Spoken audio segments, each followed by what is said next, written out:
It's Ari, and for today's video, I thought I would show you guys how to shoot in manual mode on your DSLR camera, because while I was home for winter break, I gave my mom photography lessons for Christmas, and I totally saw her photography improve.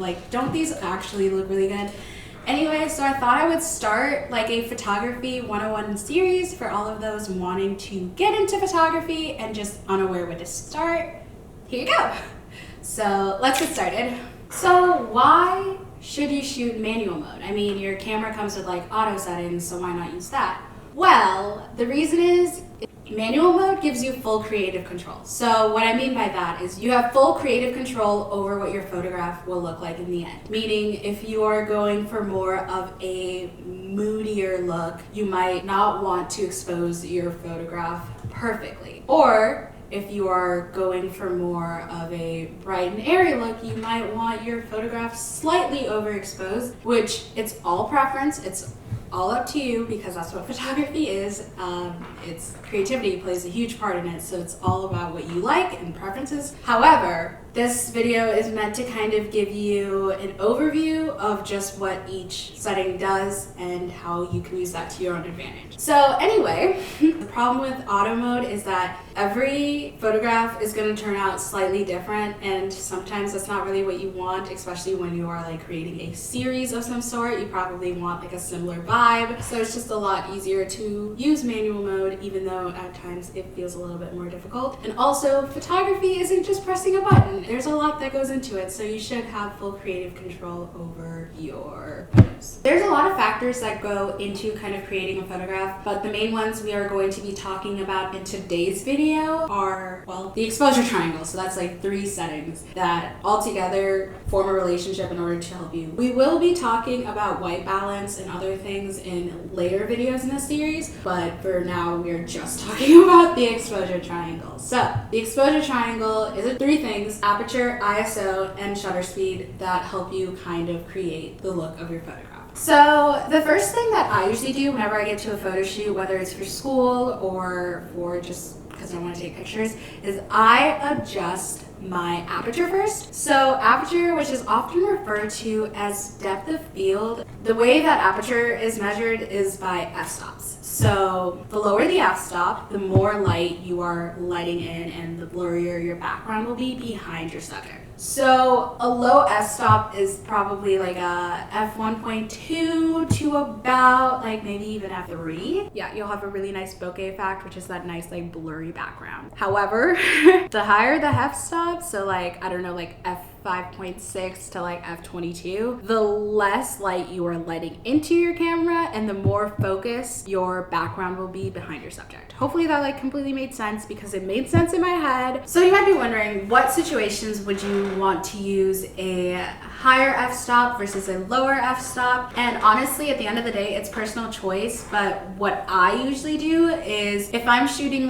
portraits or a couple, I really like to have that nice shallow depth of field, which is that nice blurry bokeh background. So I usually try to shoot no higher than a 2.8. So if I can get away with using this, it's an f1.2, if I can get away with using that, I definitely will try, because I personally really love that. Of course, I have to rent it from our media center. But yeah, that's usually kind of my go-to with that. If I'm shooting landscapes, which I rarely do, and somewhere from f6 to f22 would probably be a good one, because I feel with landscapes you definitely want to have a very clear background because it's landscape. However, if you are in a low light situation, so shooting at night or at a reception or something, if you're a wedding photographer wanting to get into that, I definitely would recommend having your f-stop a lot lower. So if you can, maybe a 2.8 or lower than that, just because it allows the most light into your camera, which is great for, photographs. We like light. So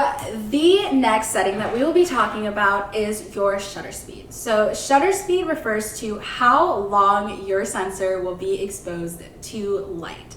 So basically, the lower your shutter speed, the brighter your image is going to be, and also the higher your possibility of having motion blur will occur in your photo. However, the higher the shutter speed, the less light you are letting into your camera, but the less likelihood of motion blur. So what is motion blur? Well, basically motion blur is motion being detected in your photographs. So for example, if someone was taking a picture of me and they had like a low shutter speed right now, and I like were to move like that, and not even quickly necessarily, and they took a picture right at that moment I was moving, then they would get the entire action of my movement in their photograph, which honestly, it depends on what you're taking, because sometimes that is exactly what people want and other times that is not what people want. So it really depends on what you're taking a picture of and what your personal style is. So if you are someone who wants to use a lower shutter speed but doesn't want motion blur, a really good thing to have is just like a nice stable tripod that will fix that problem for you right away. So a lot of people recommend using a tripod somewhere between like a shutter speed of 1/200 or lower. Personally, I don't like that.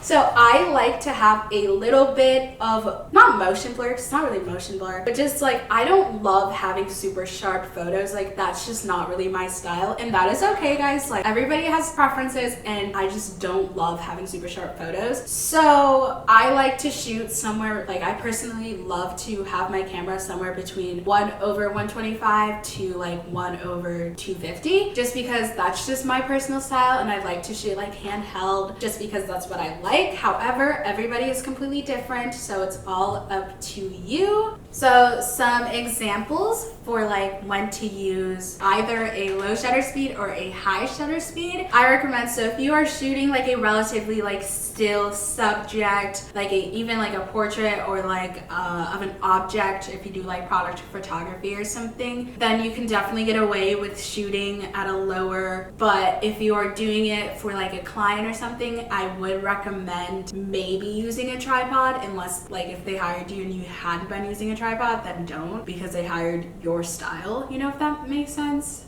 Unless they tell you they really want like a nice sharp photo, then do that. But personally, it's just not my taste. I will do it when I need to, but I would much rather not. Okay, so if you want to like fully freeze a moment, like a wedding or something, like have absolutely no motion whatsoever, having a higher like 1/500 to maybe even like 1/2000 are really nice for just capturing that like perfect stillness. Again, up to you, your choice. I just wanted to kind of let you guys know what's up in terms of when you would want to use that situation and when you wouldn't want to use that situation. But you guys, if you are shooting, please listen to this. If you are shooting in a low light situation, I personally think, my opinion, I think you should keep your shutter speed as low as humanly possible without necessarily getting that motion blur if you don't like it, because you are allowing maximum light, like your sensor is exposed to light a lot longer. So that's what I would recommend. But again,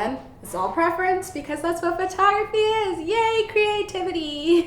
Okay, and the final mode in your exposure triangle is ISO. So ISO is your camera's sensitivity to light. So basically that means that the higher your ISO, the more light you are bringing into your camera. But here's the catch. You have to be careful of like noise/grain. So like noise/grain, if that's what you're going for, can look so cool, but at the same time it can be really distracting to viewers if that's not their style. So you really do have to be careful on that one. So basically, the brighter the day, the lower your ISO. So a basic rule of thumb is if it's a really sunny day outside, like not a single cloud in the sky, then you probably want to keep your ISO down to like 100, you know, because it's a nice day out. You really don't need that much light in your photos. It might turn out to be like way overexposed and you might not even be able to see your subject. So that is a basic rule of thumb. However, if it's like an overcast day, usually 400 is like a good setting for that. And then of course, blue hour, I would recommend having an ISO of like 1250. Okay, so just some final thoughts that I just definitely wanted to just point out